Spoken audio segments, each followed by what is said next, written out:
On va parler encore politique, on peut parler de l'AFP, votre parti, le parti de Moustapha Niasse. Aujourd'hui, est-ce que l'AFP a un avenir réel dans la politique, dans la classe politique sénégalaise? Mais pourquoi pas? Mais vous me parlez, là, moi je suis de l'AFP. Oui, mais on ne sent pas l'ambition de l'AFP. On a entendu Abdoulaye Wilane et certains responsables du PS au moins dire qu'en 2024, ils auront un candidat. Ce n'est pas le cas. Même s'ils peuvent faire allusion à un candidat de Benno Bokk Yakaar, c'est pas, on n'entend pas ce genre de déclaration de l'AFP. Mais l'AFP l'avait dit depuis très longtemps. Et qui sera votre candidat? L'AFP avait dit à travers même des responsables au premier plan, notamment le professeur Mohamed Seck, avait dit que l'AFP aura son candidat aux prochaines élections présidentielles. Qui sera ce candidat? Mais ce sera le candidat naturellement de la coalition dans laquelle nous sommes. Est-ce que ce n'est pas ça le souci, la vocation? Il n'y a pas de souci.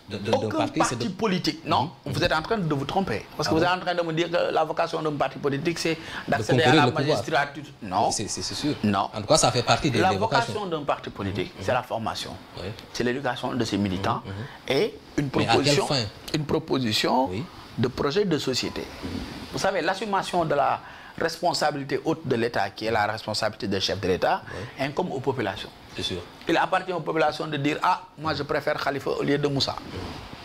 Alors nous ne sommes pas obnubilés par la gestion personnelle et individuelle du pouvoir. Mais pas personnel, mais dirigé par exemple. Aujourd'hui, ce qui nous incombe, c'est que nous sommes dans le cadre d'une coalition politique.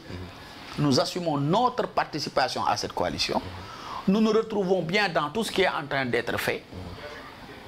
Nous nous retrouvons très bien dans ce... Parce que si nous ne nous retrouvions pas dans ce qui était en train d'être fait, mais tout le monde connaît l'AFP. On a fait 12 ans d'opposition avec Wade. Malgré toutes les propositions possibles.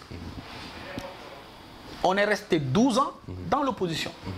Nous avons choisi délibérément... Est-ce que ce n'est pas le risque que vous ne voudriez pas prendre? Non, ce n'est pas un problème de risque. C'est pas très aisé de vivre mais regardez ce qui entoure le Sénégal. Le Sénégal est entouré par une ceinture de feu, pratiquement. La responsabilité des hommes politiques, c'est de contribuer à la pacification de l'espace public. Et pour que l'espace soit pacifié, il faut que nous autres hommes politiques, que nous puissions regarder très bien nos choix, regarder tout ce qui se passe ailleurs. C'est du fait des hommes politiques. Alors nous, au Sénégal, comme on a l'habitude de dire, c'est l'exception sénégalaise.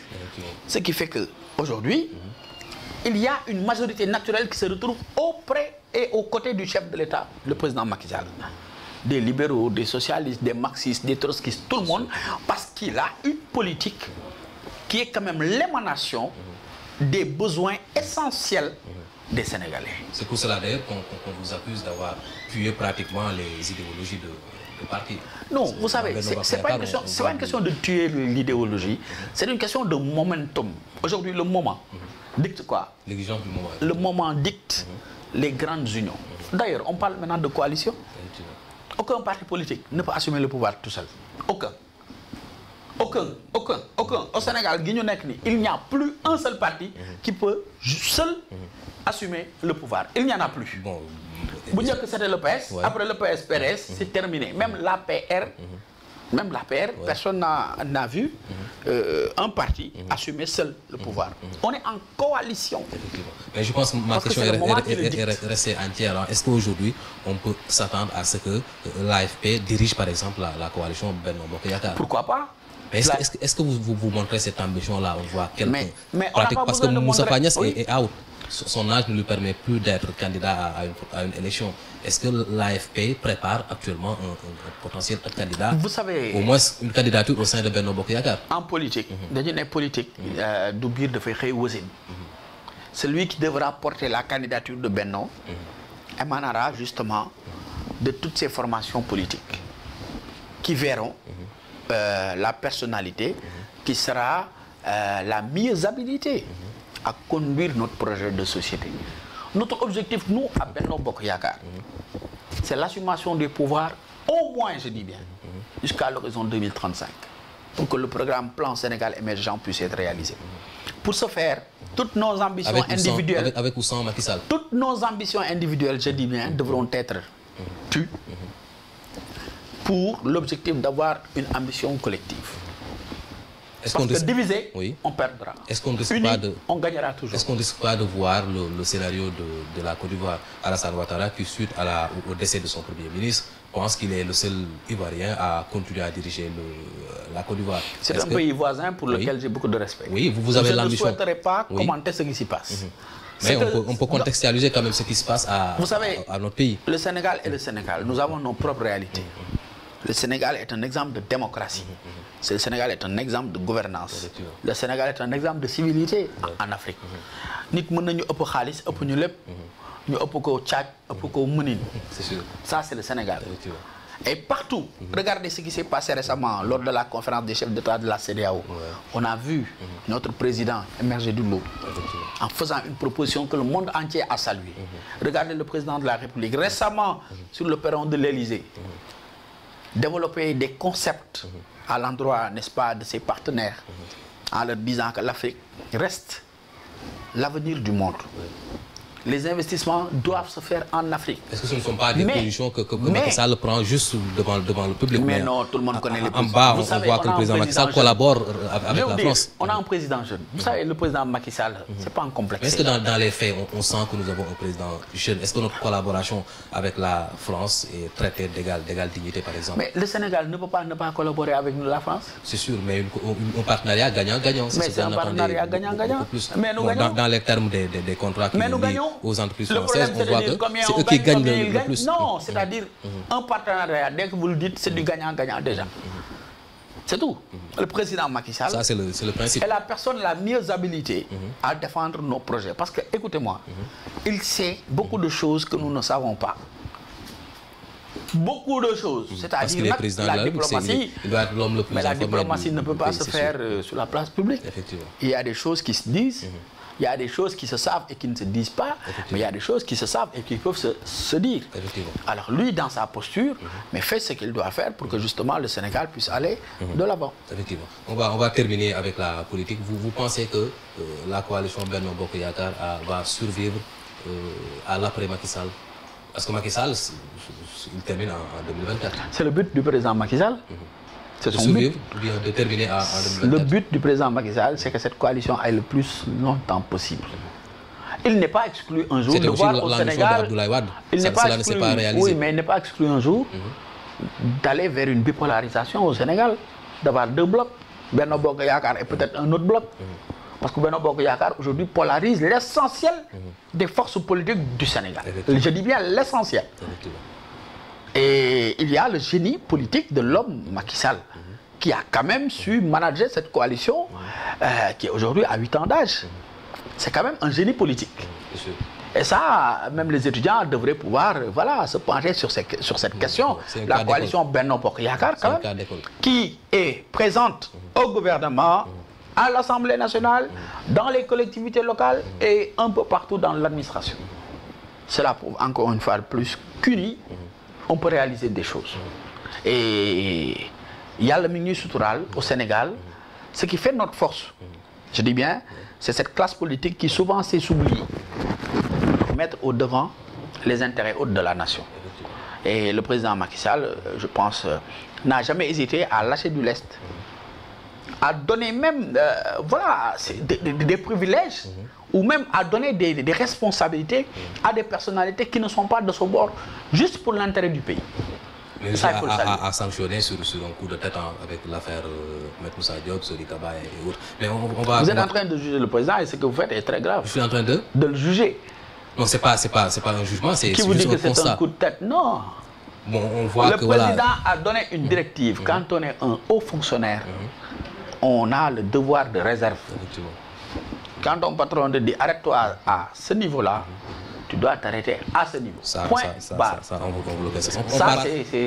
c'est la notion de l'administration. C'est sûr. On va terminer avec Moustapha Niasse. On parle aujourd'hui de limitation de mandat présidentiel, bien évidemment. Le mandat à l'Assemblée nationale n'est pas certes limité, mais bon, est-ce que Moustapha Niasse n'a pas trop duré à l'Assemblée nationale depuis 2012 quand même?